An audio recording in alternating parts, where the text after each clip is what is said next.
Greetings, my name is Slight, and this is going to be an OverExplain video mini-series where I go through each of the weapon types and review a set of weapons in real time with you as a means to try to give you some accessible information about what I'm thinking about as far as the power level of weapons.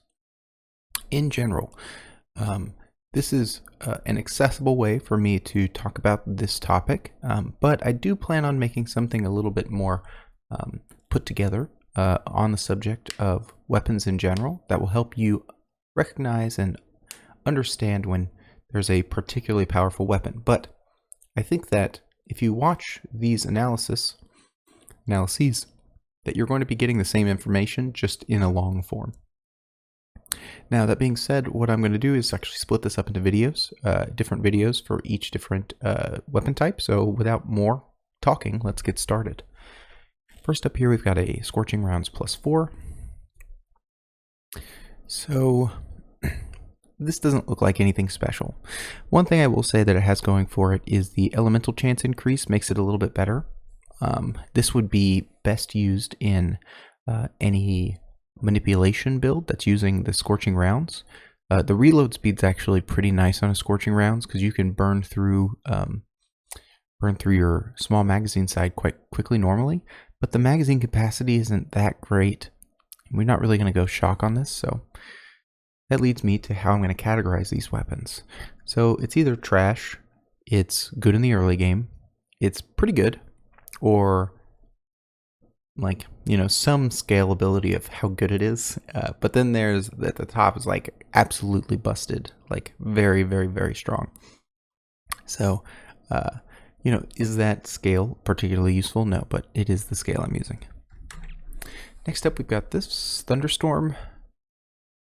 Thunderstorm is a relatively weak weapon. It's not bad, and it is better than it used to be in some ways. But this one doesn't have anything particularly good going for it. You know, with reload speed and magazine capacity on the same weapon, it's sort of like redundant. Like they sort of do the same thing for weapons that have like a meaningful magazine size. So this is kind of trash. Next up, we've got a Talisman +4. This is okay. You know, this is the best weapon we've seen so far. Mostly because Lucky Shot +50% and +40% is already putting you over a guaranteed 100% Lucky Shot. If you were to put this with like a crit Gemini, you might actually be doing some legitimate damage. The rate of fire increase is helpful. I'm not exactly sure how accuracy and stability help with the Talisman. They may improve its tracking, but overall this is fine. I might use this for a room or two in the early game if I didn't have anything better, and I wouldn't be too upset about it. That being said, it's clearly something that dropped, you know, at least by the desert, because it's +4 with 4 inscriptions. So this is okay. This is an early game weapon, so like this would be good on the cat. I would consider using this. The +0.4 crit X is actually very strong because it's essentially like a 40% multiplicative damage boost, and then they're under decay, so that's a 50% multiplicative damage boost, and you're mostly going to be hitting crits with the Talisman. So this is actually an okay early game weapon. I wouldn't be upset using this because its 2 inscriptions are meaningful in the early game.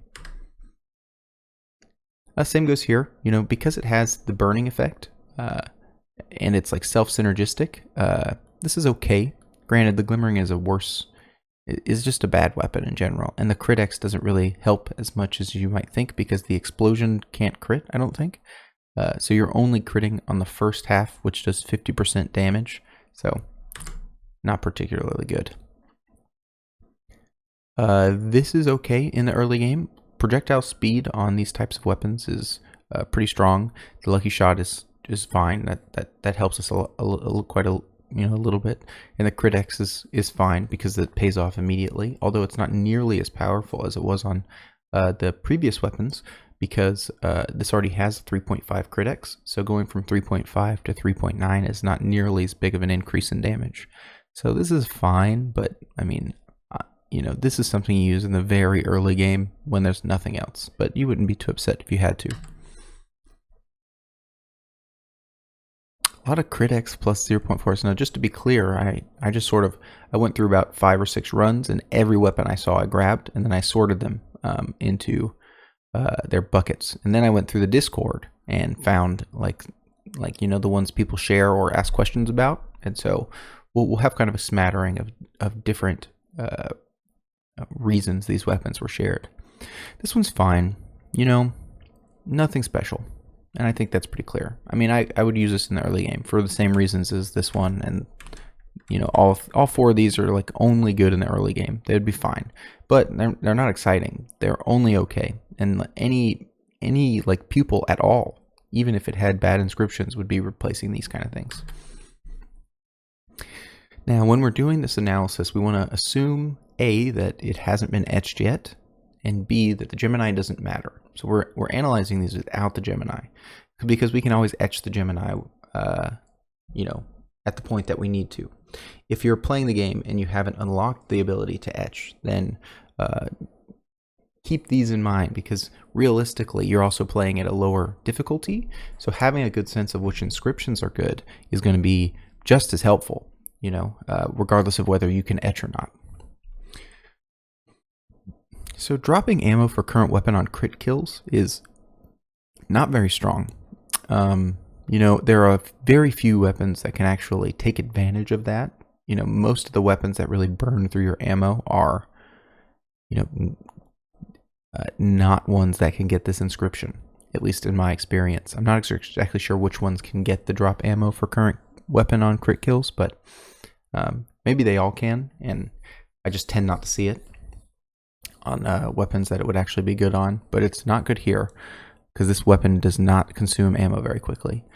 The lucky shot and rate of fire increases are nice in theory, and the crit X are nice in theory, but hitting lots of crits in a row on the prism is very hard, especially because if your bounce hits somebody and it's not a crit, it resets everything, if I understand correctly. So I would say this weapon is, especially at the point in the game that you're finding it, only useful as a way to share 30% decay to another weapon, which seems like what it's being used for here.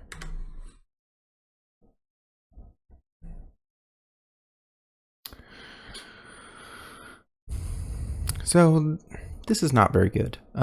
Sure, it has reload speed plus 55%, tends to be very strong, but we have a good magazine on this weapon, so it's really not that important. The burning and lucky shot are whatever. The weapon base damage, whenever you trigger an elemental effect, is ideally okay on a weapon with such a high shock chance, but it takes quite a while for you to actually stack it up to 100%, and even in that case, this is weapon base damage, so it's an additive increase with your weapon level upgrades. So the higher level weapon that you have, the worse this exclusive is. So this exclusive is actually best in the early game. So considering this is a plus 10 Thunderstorm and it's dropping, I don't think this is very good. This would be about as good as you could get glimmering in the early game, or at least good as you should expect. The explosion AoE minus 20% and the rate of fire and reload speed increases is by far the best single ascension on the glimmering, by far. And that's because the rate of fire and reload speed both increase your rate of fire. Reload speed on these weapons does impact rate of fire. So this thing turns into a little machine gun, and if you have another good inscription on it, it actually can be quite good. The only times I've ever used glimmering where it was actually worth using were when it had this inscription. Next up, we have an expanded Icy Spear, and there is nothing good about this weapon. Magazine size is useless on this Icy Spear. The crit X on crit hit is very hard, because any of your little spinning spears, if they hit someone, it'll reset the crit X increase. The projectiles plus 2 is okay, but this weapon is trash.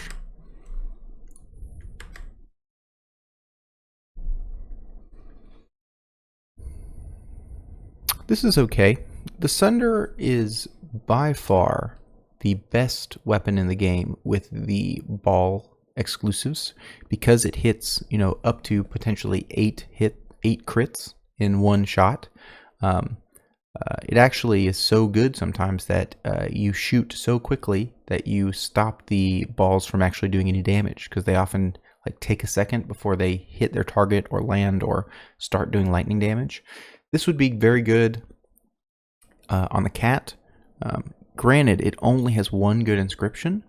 The rest of them are quite weak, or have anti-synergy, like the first shot after reload and negative reload speed are anti-synergy. So it's okay. Like, I could see you using this if you just want to exploit the lightning balls, but it's not going to do much damage otherwise. Portal has been opened. Okay.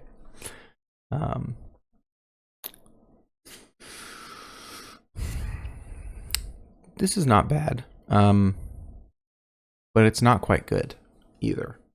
Yeah, I probably wouldn't be using this. I mean, the main reason I want a Scorching Rounds is to do burning damage, and fire damage. Granted, we do have the Lucky Shot 50%, Stability minus 50%, one of the best inscriptions in the game, but the rest of them are not very strong. The 40% base damage increase is not multiplicative, it's additive with weapon level, so the higher level your weapon, the worse it gets. Granted, this is early, so I mean, this is when you're getting the most, value of it. It's almost like +3 weapon upgrades basically for minus 50% accuracy, and that gets really not worth it once you're out of the desert for sure. The explosion corrosion damage is based off of base weapon damage, so you really want that on something like a sniper or something that has a high weapon, a high base damage. And like a Scorching Rounds tends to do okay with that. But in general, not very good.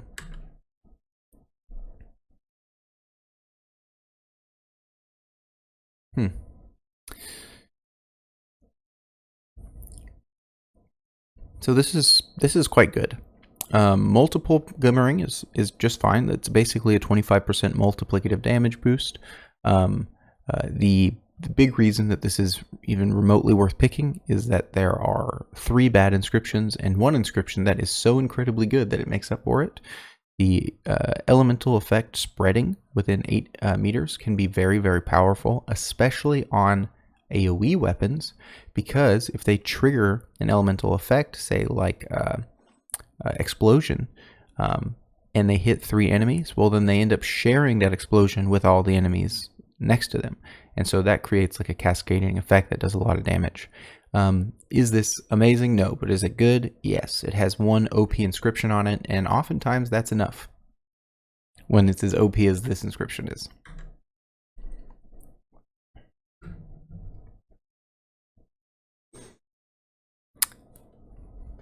Yeah, so I mean, this is very good for a couple reasons. This would be a amazing elemental Gemini because it has an 80% chance of applying decay, so that's incredible. And on top of that, if you crit, it's a 100% chance of applying decay. So you could do some absolutely kooky stuff with this. And it has the elemental trigger. So if you shared this with like a fire tower, like almost every shot, after you trigger burning, every shot's an explosion, and that's going to do massive damage. So this is S tier. You could easily beat a whole game with this weapon. Very, very, very powerful, and it's all elemental effects. Yeah, very powerful. This is silly. Yeah, obviously that's very strong. The stability is actually kind of a problem though on this particular weapon, because it's actually like using the right click. I mean, you're going to be shooting wild. That being said, if I were using this weapon, I would definitely be giving it a magazine capacity share, because I want to be taking advantage of all the balls. And doing an elemental share on this is actually relatively weak compared to the fact that you could get like really, really long duration right clicks from the secondary fire of this weapon, and it might get you a little bit more used to controlling the stability because it's going to be pretty wild. But obviously this is S tier, and obviously I pulled this from the Discord. So we've got a little 5 inscription glimmering here. And I would say this is very good. Like, like, you know, as far as glimmerings go, this is actually quite good. You know, having self synergy with increased elemental chance and the 50% weapon damage against burning effect, already in a really good spot. Not to mention that the crit increase is very powerful on the glimmering. Even though it's not the best, it is powerful. That first crit X that you get on a low crit weapon is like the most impactful. And then the lucky shot and projectiles +2, those are all multiplicative with each other. So I would say that, you know, you might be surprised at how much damage this does. This is quite good. I don't think it would be something I could use for the whole game, but I could see myself going like through most of the desert with this glimmering. Obviously, this is very good. I mean, actually, I'll say this. It's pretty good. Like it's the weapon itself is already not very strong, okay? The corrosion ball is the weakest of the balls because it's very slow moving, and it tracks onto things, and I think if the thing dies that it's being tracked onto, it just doesn't hit him. The corrosion balls that chase enemies. The lightning balls are good, but then it's redundant. You already have you're already doing a lot of shock.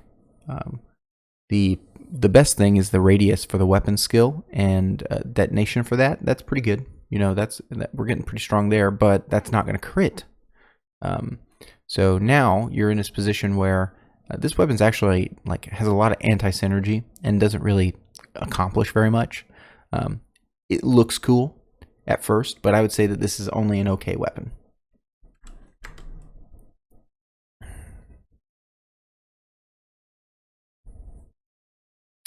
This is a very powerful aura of venom. The projectiles +1 in consumption 100% is good. You might think, oh, that's a little scary. Hitting the enemy is a increase in weapon damage up to 100%. That's great. Accuracy stability gets good. And then we start getting into the really juicy stuff, which is reload speed increase on an empty magazine.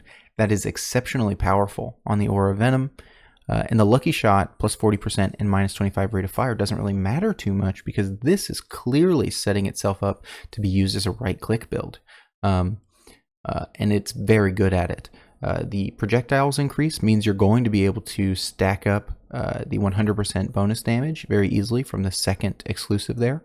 The stability and accuracy are going to improve your long-range capabilities, and it's going to make using the right-click a lot more easy to use and easy to aim.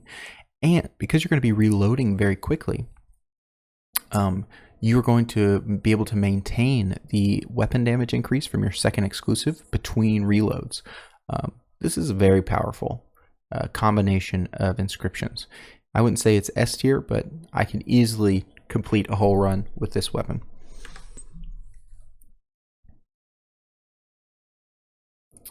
This talisman is actually pretty good. It is a little unfortunate that it requires 2 elemental effects for a talisman to be useful element-wise.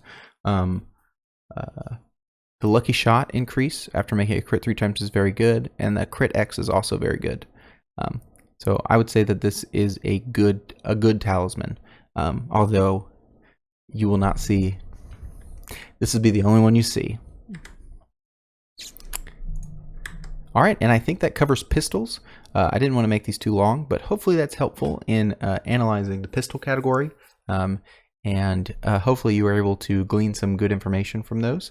Let me know what your thoughts are if you have any questions about these weapons, and I will make sure to answer them. If you do have questions, make sure to include a timestamp. Otherwise, I might get a little sassy and answer based off the information you've given me instead of trying to find it in the video, which can like take 10 minutes. No, thank you. See you later. Have a good day. Happy holidays.